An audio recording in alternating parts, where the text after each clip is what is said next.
સત્તાનું N factor.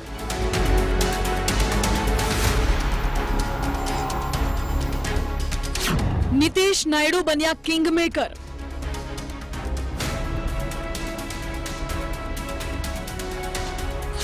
એનડીએમાં JDU ટીડીપીનો રહેશે દબદબો.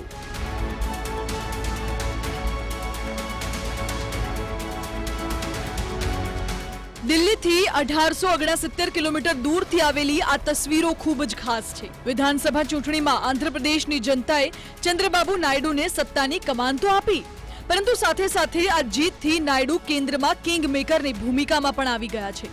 છેલ્લા એક દશકથી ચંદ્રબાબુ નાયડુ સત્તાથી દૂર હતા.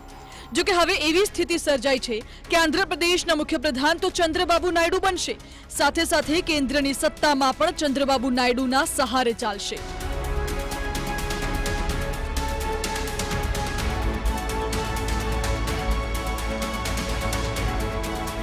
ટીડીપીએ આંધ્રપ્રદેશની વિધાનસભા ચૂંટણીમાં અતિ પ્રચંડ બહુમતી મેળવી છે.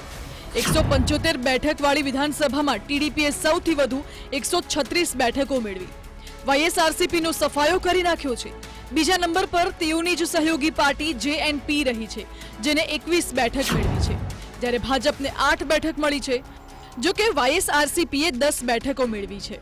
માત્ર વિધાનસભા જ નહીં, પરંતુ આંધ્રપ્રદેશની લોકસભા ચૂંટણીમાં પણ ટીડીપીનો દબદબો જોવા મળ્યો. આંધ્રપ્રદેશમાં ટીડીપીએ સૌથી વધુ 16 બેઠક જીતી, જ્યારે બીજા નંબરે વાયએસઆરસીપી 4 બેઠક મેળવી છે. આ તરફ ભાજપને 3 બેઠક મળી, તો જેએનપીએ 2 બેઠક પર કબજો જમાવ્યો. વિધાનસભા અને લોકસભાની ચૂંટણીમાં કોંગ્રેસનો સફાયો થઈ ગયો છે.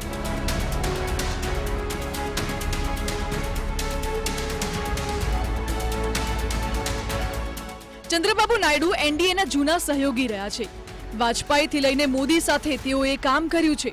જો કે થોડા સમય માટે તેઓ એનડીએના વિરોધમાં પણ હતા. છતાં આજની સ્થિતિ એવી છે કે નાયડુ વગર મોદી ફરી એકવાર દેશના વડાપ્રધાન બની શકે તેમ નથી. જેથી ચૂંટણીના પરિણામ સામે આવી રહ્યા છે, ત્યારે જ વડાપ્રધાન મોદીએ નાયડુ સાથે વાતચીત કરી અને જીતની શુભેચ્છાઓ આપી. જે બાદ નાયડુએ પણ કહ્યું કે તેઓ એનડીએ સાથે જ રહેશે.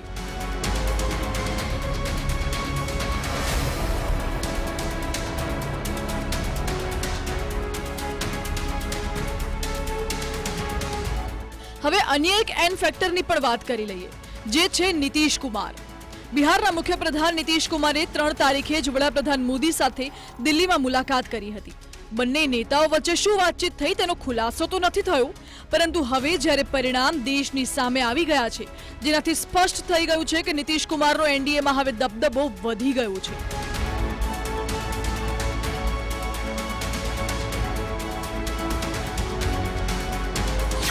બિહારની 40 બેઠકમાંથી ભાજપ અને જેડીયુએ 12 બેઠકો જીતી હતી, જ્યારે ચિરાગ પાસવાનની પાર્ટીએ 5 બેઠક જીતી, તો આરજેડીએ 4 અને કોંગ્રેસે 3 બેઠક જીતી છે, તો અન્ય પક્ષોએ 2 બેઠક જીતી છે.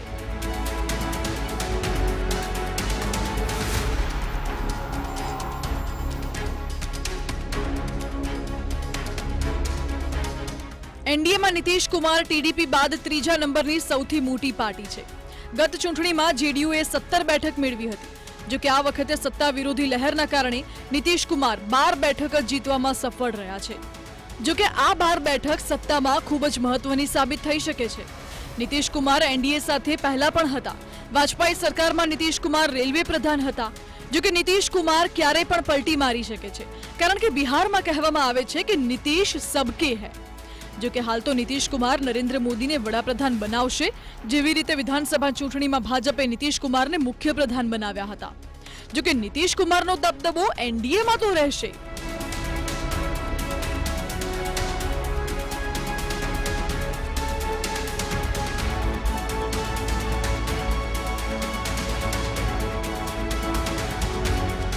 માત્ર નીતિશ કુમાર જ નહીં, પરંતુ આ તસવીરોને પણ જુઓ, જે બિહારની રાજધાની પટનાથી સામે આવી છે.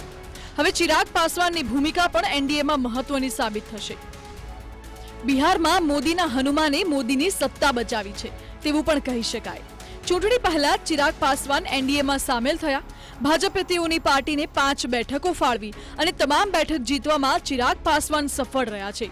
અને હવે આ સફળતા તેઓને કેન્દ્રમાં મજબૂત કરશે. આગામી દિવસોમાં ચિરાગ પાસવાન મહત્વના ખાતાના પ્રધાન પણ હોઈ શકે છે. આમ હવે એનડીએની સરકારમાં ભાજપની સાથે સાથે તેઓના સહયોગી પક્ષોની જ મહત્વની ભૂમિકા રહેશે. Bureau report, TV9.